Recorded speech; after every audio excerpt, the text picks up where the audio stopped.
Hello. आप सभी सत्संगी कैसे हैं? मौज में हैं?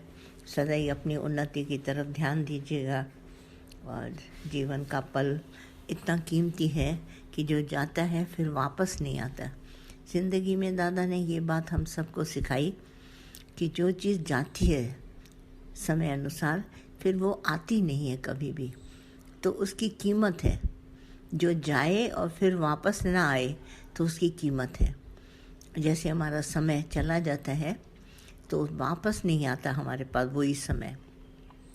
अपॉर्चुनिटी है, मौके होते हैं गुरु से मिलने को और बहुत सारी बातें होती हैं, तो हमारे को वापस एक बार मिल जाता है मौका, तो मौका को अवेल करना चाहिए, अपनी उसमें उन्नति लगानी चाहिए।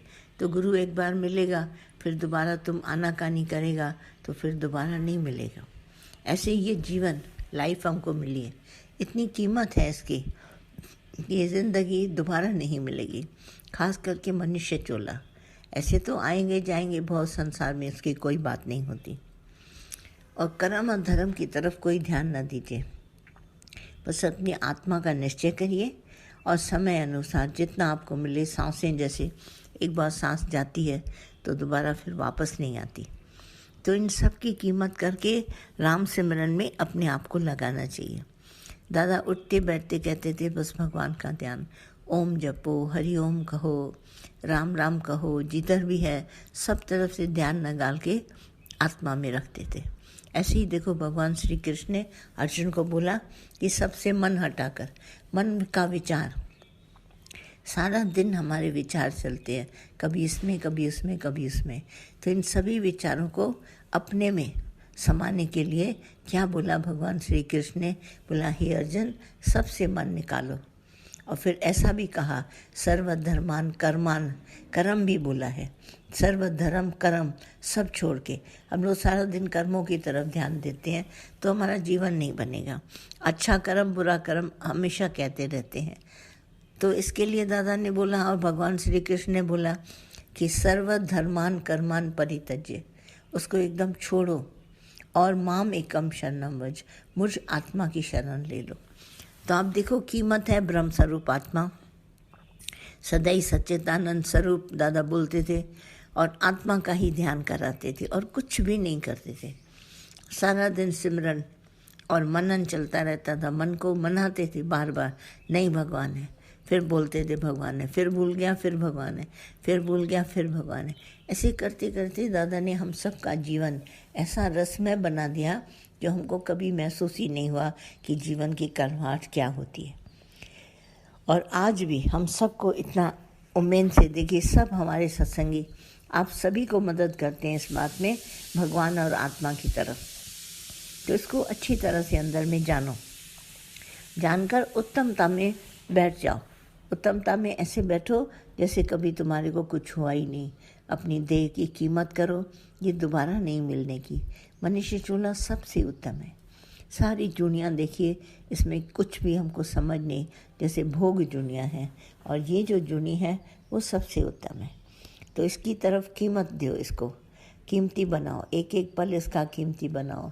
बाकी जो शरीर के लिए नेसेसरी चीज़ें हैं जैसे खाना पीना, रोटी कपड़ा मकान, ये सब आपको भगवान देगा, और अच्छी तरह से इसको भी संभालिए जैसे कभी आपको मन का विक्षेप किसी तरह से ना हो। और इस बातों में जब भी विक्षेप होता है, शरीर को लगाओ राम सिमरन में, और जो कर्म है इसके द्वारा सतो रजो तमो हमको शरीर में दिया है, उन कर्मों से कर्म करो जो भी तुमको मिलते हैं। नित्य नैतिक जो भी हमारी रिस्पॉन्सिबिलिटी हमको देह पर दी गई हैं, कर्म दिए हैं, वो हम सबको निभाने हैं। और अपनी कमाई, अपना ये अपनी पूंजी सब अपने पास रख के, ये सब इसके लिए कोई मना नहीं है। रिश्तेदार हैं, इधर हैं, घूमना फिरना, नौकरी चाकरी सब तुम्हारे को है, पर मन को ऐसा उत्तम बनाओ और संकल्प करो मन से कि हमको भगवान का सिमरन करना है। जहाँ भी बैठो हर वस्तु पर भगवान भगवान की याद करो, और उसी याद में तुम सदैव आबाद रहेगा और कभी तुमसे भूलेगा नहीं। जब कभी भी भूले किसी बात में तो फिर ध्यान करना भगवान का। तो कीमती चीज़ों को कभी हाथ से गंवाने नहीं दो, न जाए तो अच्छा है। बाकी अगर हम ध्यान देते हैं, ध्यान हमारे जीवन में कीमती है, अगर हम ध्यान देते हैं और बातों की तरफ इसके अलावा, तो वो बातें भले ध्यान से आपको प्राप्त तो हो ही जाएंगी, मिल तो जाएंगी, पर आप देखेंगे सर्टेन एज के बाद आपके पास वो काम की नहीं रहती। काम सिर्फ हरि नाम आता है। हम बैठ के देखते हैं दुनिया में भी क्या कीमती है, तो कीमती चीज़ को अगर बचपन से बटोरो तो वो कीमती चीज़ हम सबको बड़ी काम की आती है। तो कोशिश करके आप देखो क्या कीमत है दुनिया में। जगत में देखो वस्तुएं आती हैं फिर दोबारा मिल जाएंगी, हर चीज़ दोबारा मिलेगी, सेकंड टाइम आप ले सकते हैं, पर ये नहीं ले सकते। तो इसके लिए हमारे को बार बार कीमत चुकानी पड़ती है। हरि सिमरन इतना करते रहें करते रहें करते रहें, जैसे हमारी आप जैसे होता है मोक्ष पद के लिए ये बहुत ज़रूरी है। कुदरती तुम्हारे अंदर से ये निकलेगा नाम सिमरन। तो इस नाम सिमरन को सदाई अपने जीवन में लाने की कोशिश करो, और जैसे जैसे ये सिमरन आपका बढ़ता जाएगा, जैसे भजन भी हम लोग गाते हैं, जिसके हृदय में प्रभु सिमरन होगा उसका सफल जीवन बनेगा। जीवन की सफलता किस में है? आप अंदर में सोचेंगे इस जीवन में हम सफल हो गई, कोई वस्तु और धन दौलत और रिश्तेदार ये सब नहीं। सफलता है मुझे भगवान मिले तो मैं सफल हो गया। नाम सिमरन हमारे साथ रहे। भगवान का मिलना माना यही है, प्रभु का मिलना, जो संसार हमारे भीतर नहीं हो। जैसे हम लोग कहते हैं नाव पानी में सदाई हो, पर नाव में पानी अंदर ना आए, उसको डुबा देगा। संसार हमारे लिए बाहर की तरफ है और उसको सदाई रखते हैं हृदय में राम, और हाथों से ये काम संसार के होते रहेंगे, पर हृदय में सदाई नाम सिमरन रहे। तो इस सिमरन के साथ हम जीते हैं, इसी के साथ चलते हैं, इसी को अंदर में बार बार इसका ध्यान करते हैं। कभी जैसे बीच में टूट भी जाता है तो फिर उसको याद करते हैं। और सदाई साधु संतों सबने कहा कि प्रभु का सिमरन साधु के संग होता है, क्योंकि साधु जन जो खुद सिमरन करते हैं उनके साथ बैठ के पढ़ेंगे।